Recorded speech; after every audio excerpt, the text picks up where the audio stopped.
ijuru ntirikorerwa abakozi muruhuke Yesu yarabikemuye ijuru n'ubu ntirigura amaturo ntirikorerwa abakozi muruhuke Yesu yarabikemuye ijuru n'ubu nisoma sengesho ntirikorerwa abakozi muruhuke Yesu yarabikemuye ijuru n'ubuntu umunsi mihango y'idini ntirikorerwa abakozi muruhuke Yesu yarabikemuye ijuru n'ubuntu yasubutayo ntirikorerwa abakozi muruhuke Yesu yarabikemuye ijuru n'ubuntu. Amen. Amen. Imana ishimwe cyane. Ihimbazwe iteka. Ijuru ntabwo rikorerwa. Tugiye kuganiriza abakunzi bacano ijuru ntirikorerwa. Tubabwira koko uburyo ijuru ridakorerwa. Yego. Twabanza tukabibwira. Ngewe nitwa Emile&Eric. Nanjye nkaba narabonye ijuru ariko ntarikoreye. Amen.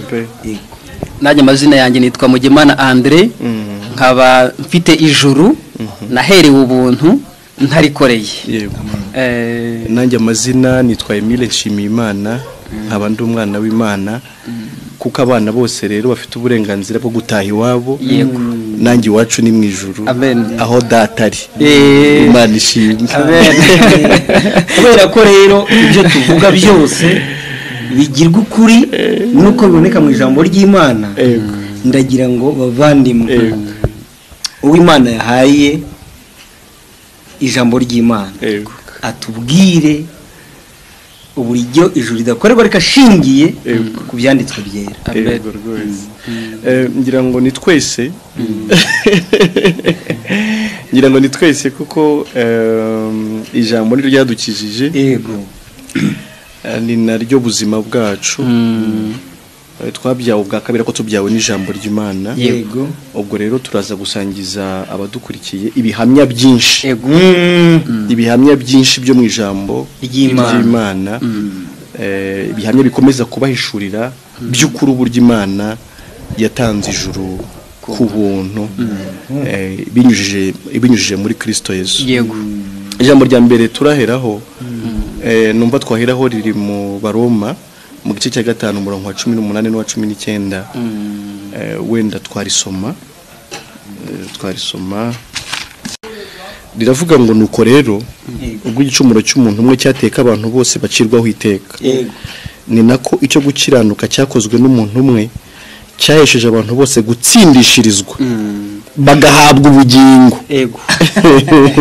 Kandi nk'uko kutumvira Imana k'umuntu umwe kwateka benshi baba abanyabyaha, niko no kuyumvira kumwe kuzatera ko abenshi baba abakiranutsi. Amina.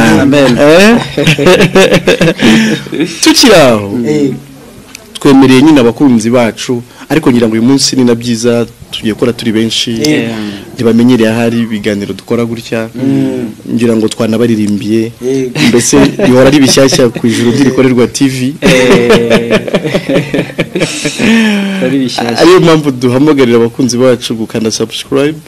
Tuzakomeza mu by'ukuri kubaha umucyo w'ijambo ry'Imana. Abantu baravunitse cyane. Umuntu avukira mu idini akarikuriramo akamera imvi ari gukorera ijuru agapata ribonye kubera ko ridakorerwa akarimbo.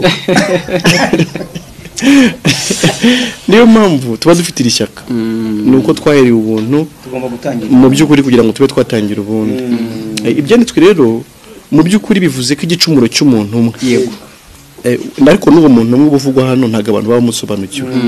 Ngira ngo ubwo mwamusobanurira nindi. Igicumuro cy'umuntu umwe ari wa Adamu cyateka abantu bose bacirwaho iteka. Bose nta n'umwe uvuye. Ariko uretse n'ijuru ridakorerwa yego no kurimbuka ntibikorerwa yego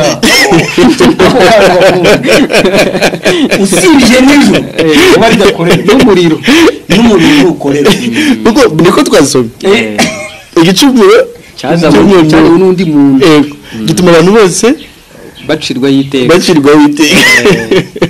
ngo igicumuro cy'umuntu umwe cyahesheje abantu kujya mu muriro ngo ntibabyinesheje ako kandi ugatindeho nibyo kuko usibye no kuba ijuru ridakorerwa n'umuriro nawo ntukorerwa ni ukuvuga gucirwaho iteka ari nako kurimbuka yego ari nako kujya mu nyanja yaka umuriro n'amazuku ari narwo rupfu rwa kabiri niko Bibiliya ivuga wenda ariko sintaye hano twari turi turaza kuhagaruka mu byahishuriwe Yohana mu gice cya 20 niho bavuga iryo jambo haravuga ngo ku murongo wa 14 ngo urupfu n'ikuzimu bijugunywa muri ya nyanja yaka umuriro iyo nyanja yaka umuriro niyo rupfu rwa kabiri yego urupfu rwa kabiri niyo nyanja yaka umuriro hari inyanja yaka umuriro Imana izashyiramo abanyabyaha bose yego sibyo mu by'ukuri rero twavugaga ko no kujya muri iyo nyanja yaka umuriro nabyo ntibikorerwa yego nkuko n'ijuru naryo ridakorerwa ahubwo igicumuro cya Adamu yego ari nawe wari wasezeranye buryaga n'Imana kuko yaramubwiye ati Adamu ndakuremye nkuremeyemo abantu bose kuko Imana yaremye rimwe ibiremye abantu bose ntiyongeye kurema iramubwira ati rero ubwo ibyo yabwiraga Adamu ni nk'aho yabwiraga abantu bose bari muri Adamu ngwaye ibiti byose byo mwinongo bye ujye ubisoromaho imbuto ujye ubirya uko ushaka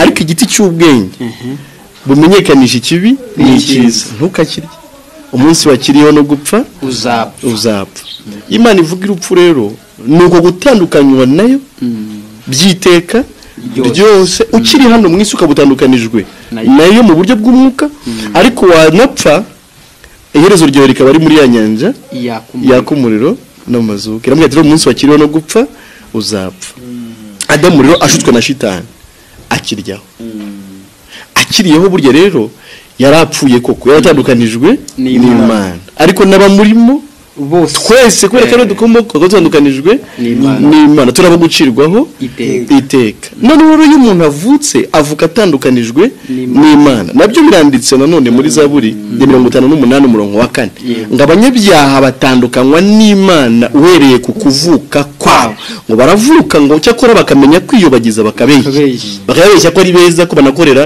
Imana bakitonda mu maso akagira ngo kuko no ku mutima niko hameze ariko ngo batandukanywa n'Imana uhereye ku kuvuka kwabo nivugiraga no ku igicumuro cy'umuntu nk'uko dusomye cyateka abantu bose bacirwaho iteka urumva ko ntabwo ikibazo ari by'umuntu yakoze amaze kubaho bizatuma acirwaho iteka oya ahubwo ni igicumuro cyande cya Adamu akomokaho cyamuhaye gucirwaho iteka ariko ngo ni nako icyo gukiranuka cyakozwe n'umwe cyahejije abantu bose gutsindishirizwa bahabwa ubugingo uri kubyumva ubwo nta mikorere y'umuntu no mwijemo ahubwo hari abantu babiri bavuzwemo yego havuzwemo Adamu ariko na Yesu ariko ubwo mu rubyaro nta uri urubyaro rw'abavutse ku muntu nta uri bavuze n'umukurambere wacu Adamu yego ariko bavuzemo nande na Yesu abandi twese no kubarwaho Adamu yarakoze tubarwaho yego Adamu utarumviye Imana bituma abamurimo twese ducirwaho iteka ariko na Yesu arakora yego sibyo akoze nanone ibyo akoze bituma abantu bose batsindishirizwa bahabwa ubugingo ariko gutsindishirizwa ni nacyo abantu bagomba kumva urumva ni ukubarwaho insinzi utagizemo uruhare ni ikintu gikomeye cyane bene data uvuga gutsindishirizwa nabyo ubwo biza nyuma yo gutsindwa. Yego. Urabanza ugatsindwa warangiza ukajya watsindishirizwa kandi ubwo yozwa nayo iraje ivuga undi. Yego. Yozwa gutsindishirizwa. Ubwo no kuvuga ko wowe ku giti cyawe watsinzwe ariko ubwo yozwa iraza kuza ari uza kuza kwiratana. Amen. Ubwo uraza kwiratana uwatsinze agutsindira. André, sobanura aho hantu watsinze ninde? Yatsinze ate? Urakuze cyane. Abatsinzwe nitwe. Ubwo nibo mbereyeho. Abatsinzwe nitwebwe. Yego. Uwatsinze rero ni Yesu Kristo. Yego. Icyo yatsinze nanone ni icyo twasabwaga. Ubutungane Imana ari ikeneye ku muntu. Twebwe bwaratunaniye hashingiye nanone naho twavutse. Ya nkomoko yo kwa papa wacu. Uze Adamu akimara kutumvira Imana ubwo yarahindutse umukiranirwa. Urubyaro rumurimo narwo ruba ruhindutse nyine urukiranirwa. Ni nacyo cyatumye n'ibikorwa byabo byose bihinduka abakiranirwa. Byose hatavuyemo na kimwe kuko iyo umuntu yakiriye ubwandu ubwo bumukwira mu ngingo zose. Ubwo urugingo rwose wakoresha n'ubundi nabwo waba uri kurukoresha ibyanduye. None ubwo siyo mpamvu nta n'uwakorera ijuru. Yego. Nuko nyine ibyo abantu bakora byose n'ubundi byanduye. Attention nahihera nyine. Yego. Imana ivuga ngo ijuru ntabwo rikorerwa.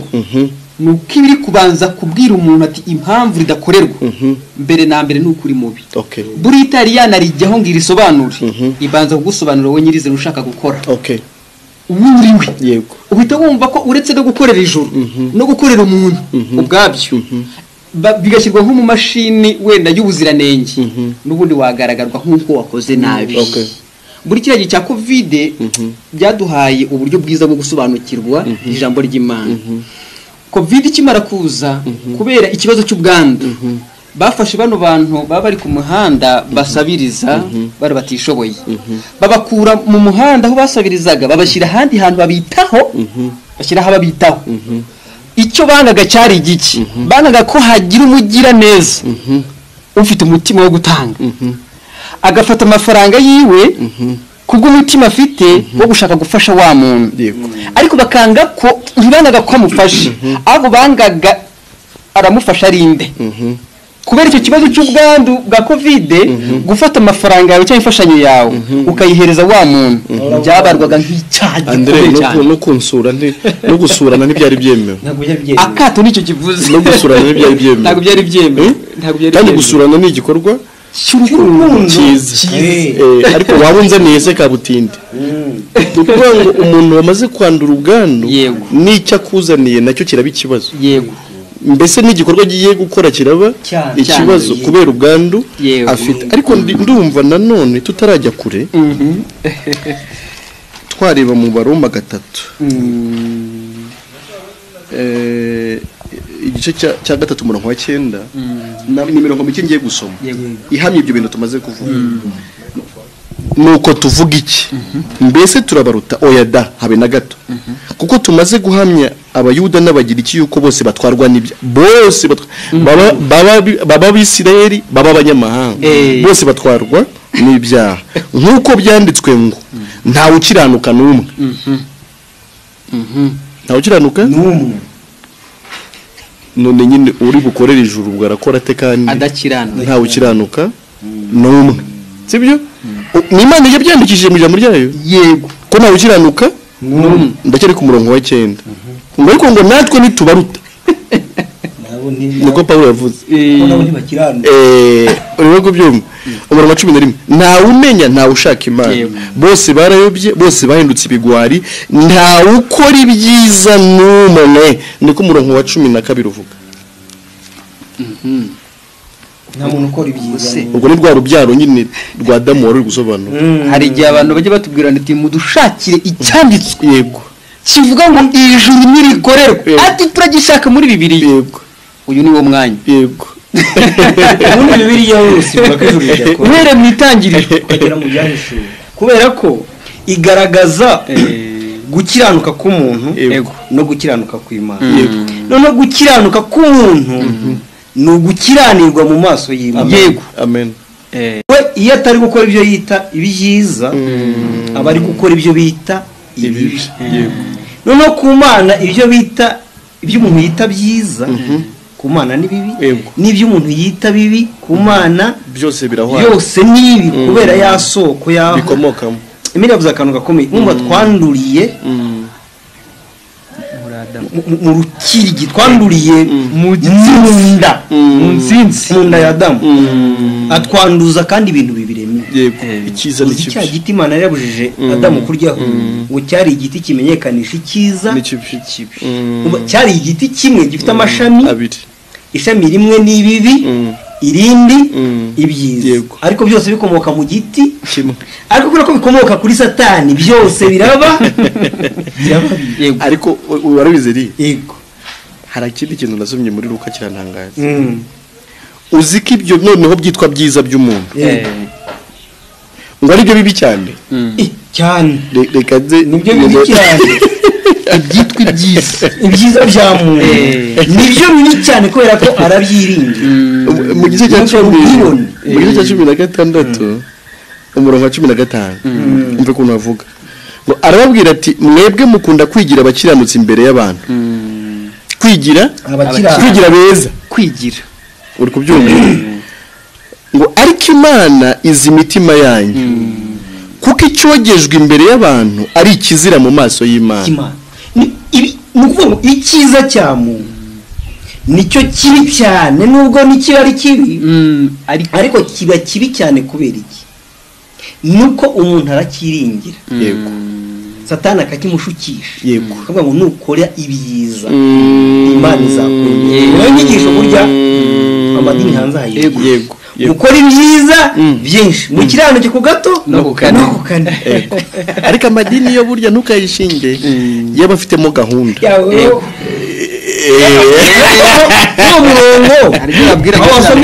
ngo nuko ngo bakunda amafaranga, burya ngo bakora ibyiza gukora ko bakunda amafaranga. Ariko ndashaka kuvuga ko ibyiza bya muntu n'ibibi bya muntu byose bikora ko bikomoka ahantu hamwe, kubera ko umuntu afite, iyo atari gukora ibyiza bari gukora ibibi, ni ukuvuga ngo ibikorwa bya muntu byose aho bikagera biranduye ni bibi. Ubwo niyo agiye gukorera ijuru cyangwa gukorera Imana aba ari gukora ibibi.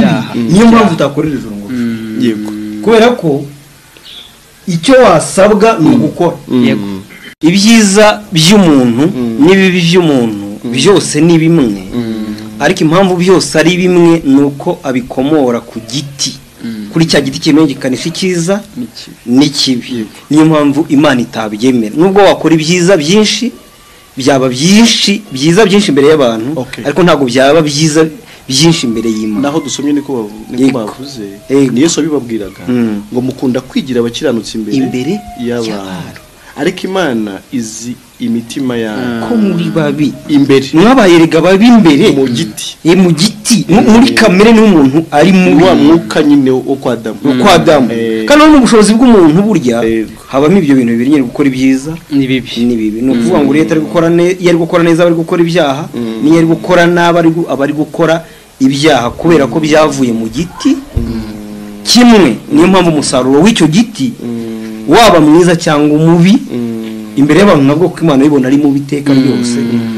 Rero niyo mpamvu no mu itangiriro mu gice hari cya 6 ku murongo wa 5, nimba atari mu gice cya 5 murongo wa 6, iravuze ngo Imana ngo yitegereje abantu bo mu isi, ngibona ngo kwibwira kwabo ngo kose ari kubi, ariko ngo iteka kugeza ite, ntabwo ari kubi kugeza igihe runaka. Ugasha yavugaga yakameremo. Ariko eri ubundi nanone icyo ndi kumva, umuntu agomeye Imana iramuciye, atandukanye nayo. Ariko iyo agiye avuze ko ari gukora ibyiza byo gushimisha Imana, yamwirukanye n'inyeshyamba irwanya igihugu. Ndi muri kumwe ugiye kujya wa none se umva byashoboka? Ntabwo byashoboka, ntabwo byakunda. None se umugore wawe aguciye inyuma agasambana, yego, urumva deja yamaze kukugirira nabi. cyane ariko yarangiza akakuzanira amafaranga bamuhaye bamuhonze umugabo baryamanye akavuga ati dore sheri wanjye ati mvuye gusambana ariko dore amafaranga nangwa naguzemo akaboko ahubwo naguriyemo agapataro keza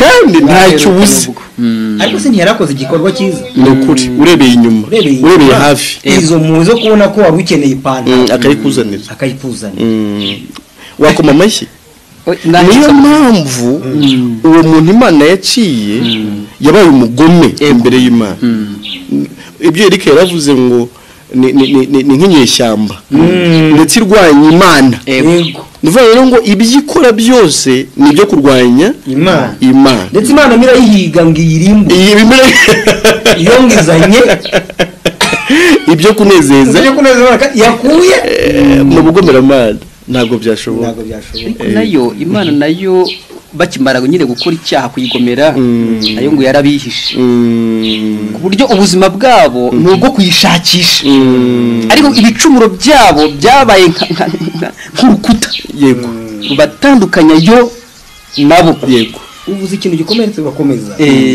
ibyiza abantu bakora impamvu Emile yasomye arango ni bibi cyane ni bizira burya biba biri kubaka urukuta cyangwa korotire ibabuza kureba icyo Imana yabakoreye urumva babona ibyiza bibera si ibicumuro se bubaka urukuta rubatandukanya n'Imana bakoresha ibyiza byabo ni n'agasuzuguro gakomeye muri Izayi ndetse ubwo ni nko kubwira Imana ngo wanshiriye iki ko muri hari ibyiza nuvuga ngo warihuse cyane cyangwa warandenganyije barahubutse kuko muri ngi harimo ibyo nari gukora hari cyane kiri mu Baroma hamwe wasomye hari myari hasi abavuga ngo bose bakoze ibyaha ntibashyikira ubwiza bw'Imana none umuntu ari ati burya iryo tangazo ritanze utarambona yego ngewe muri gihe harimo gukora ibyiza nkashyikira bwawe ndashoboye iyo umuntu ari gukora ibyiza ngo Imana imwemere aba ari kwita Imana umunyabinyoma nibyo ubwo burya wavuze ko bose bakoze ibyaha burya nge sindi muri abo bose yewe nakora ibyiza burya ukanyemera n'ubundi ikidini rikora ikidini rikora kuko umuyobozi waryo n'ubundi ari shitani byo rirakubwira ngo kora gutya uraza kuva muri bose iyo liste Imana yatanze nawe urimo wowe nukora gutya ntabwo uza kuyibona urabuhinyuje Imana ariko ubwo ahubwo idini ubwo ntiribeho guhinyuza Imana cyane niko kazi karyo kuko n'ubundi umwami waryo niwe wa mwanzi nyamukuru ari we shitani wa muntu Imana yaciye shitani akagenda akamubwira ati noneho ya Mana mwatandukanye ugira ibyiza wakora byagusubiza mu maso yawe yego ibyiza shitani atizajya gukunda wowe shyiramo umwete shyiramo imbaraga nawe ugakomeza sinzi cyane twarugiye gusoma nari ngiye gusoma amagambo y'umuhanuzi Izayi yanditse muri biri ijambo ry'Imana ni Isayi 34 n'umurongo 5-6 haravuga ngo twese twabaye nk'abandavuye ibikorwa byacu byose bitunganye ibyiza bimeze nk'umwenda wanduye twese twabaye nk'ibibabi birabye ibicumuro byacu bidukoza hirya no hino nk'umuyaga nta n'umwe ukwiyambaza ureba abanyamasengesho ko bangana nta n'umwe urimo utajya gusenga none Imana iravuze ngo nta n'umwe wiyambaza Imana kandi amasengesho agiye kwica abantu nta n'umwe ukwiyambaza ni ku murongo wa 6 nta n'umwe ukwiyambaza nta n'umwe uhirimbanira kugushaka kandi urebe ubutayu uko bungana ngo bagiye gushaka Imana n'isengero waratwihishe uratureka kubera ibicumuro byacu nyine icyaha buriya impamvu abantu batabona Imana impamvu abantu babuze Imana impamvu abantu bakorera ijuru ibyaha n'ibyo byabatandukanyije n'Imana ariko André aho ngaho uvuze ngo nta n'umwe wiyambaza Imana kuko niko ibyanditswe bivuzaho bintera kugira agahinda abantu baba mu butayu mu mavumo mu mazi mbese ahantu hose mu byumba bavuga ko bari gushaka Imana, yivuga ko nta n'umwe ko bari mu nzi wiyambaza Imana. Muri make ubwo Imana ntibazi, yego, sibyo? Hashingiye ko yabaciye muri Adamu n'ibyo bakora byose, nanone ntago Imana ibibona, ntibari muri system, sibyo?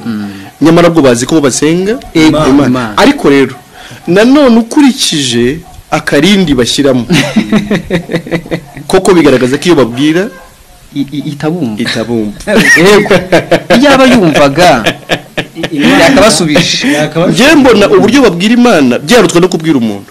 Saferi ntabwo nakubwira rwose ngaruke ejo bundi nukuri.